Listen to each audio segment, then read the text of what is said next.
తెలంగాణ భవిష్యత్తును దృష్టిలో పెట్టుకుని సీఎం రేవంత్ ఫ్యూచర్ సిటీ ప్రాజెక్టును తీసుకొస్తుంటే దీనిపై హరీష్ రావు అపోహలు సృష్టిస్తున్నారని ప్రభుత్వ విప్ ఎన్ఎం శ్రీనివాస్ విమర్శించారు. యువతకు ఉద్యోగాలు, స్కిల్ డెవలప్మెంట్ అవకాశాలు కల్పించే ఈ ప్రాజెక్టును అడ్డుకోవాలని బీఆర్ఎస్ ప్రయత్నిస్తుందని ఆరోపించారు. బీఆర్ఎస్ ఫార్మాసిటీ పేరుతో 13,500 ఎకరాలు సేకరించి రియల్ ఎస్టేట్ వ్యాపారం చేశారు తప్ప ఏం చేయలేదన్నారు ఎన్ఎం శ్రీనివాస్.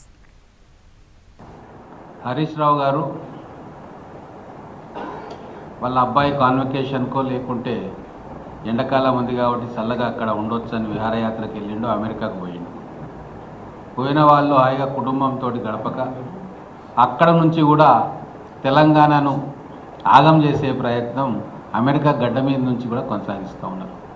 10 సంవత్సరాలు వాళ్ళ అధికారంలో ఉండి ఆగం చేసిందే కాకుండా ఇప్పుడు కూడా మంచి పనులు జరుగుతూ ఉంటే ఓర్వలేక అమెరికాకు పోయి కూడా మళ్ళీ అక్కడ విషం జిమ్మే ప్రయత్నం చేస్తూ ఉన్నారు.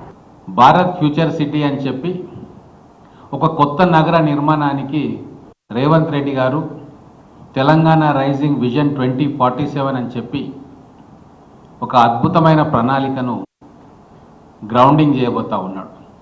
మన అసెంబ్లీలో కూడా క్లియర్గా ఏ నగరాలు ఏ కొత్త సిటీలను నిర్మాణం చేస్తామని చెప్పడం జరిగింది.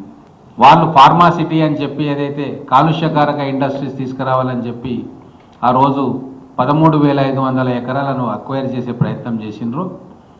దాన్నే రేవంత్ రెడ్డి గారు ఆ 13,500 ఎకరాలను పునాదిగా చేసుకొని భవిష్యత్ హైదరాబాద్ నగరానికి ఒక అనుబంధ నగరం నిర్మించే ఆలోచన చేస్తూ ఉన్నారు. ఎంత గొప్పగా చేస్తూ ఉన్నారు. 12 జోన్స్లో ఆ భారత్ ఫ్యూచర్ సిటీ నిర్మాణం చేయాలని చెప్పి డిపిఆర్లు తయారవుతూ ఉన్నాయి. ఎక్కడ ఆ ఫ్యూచర్ సిటీ అనేది గ్రౌండింగ్ అయిపోతే మేము ఉనికి కోల్పోతాము అని ఆలోచన చేసి అమెరికాకు పోయి మన తెలంగాణ పరువును తీసే ప్రయత్నం చేస్తాం.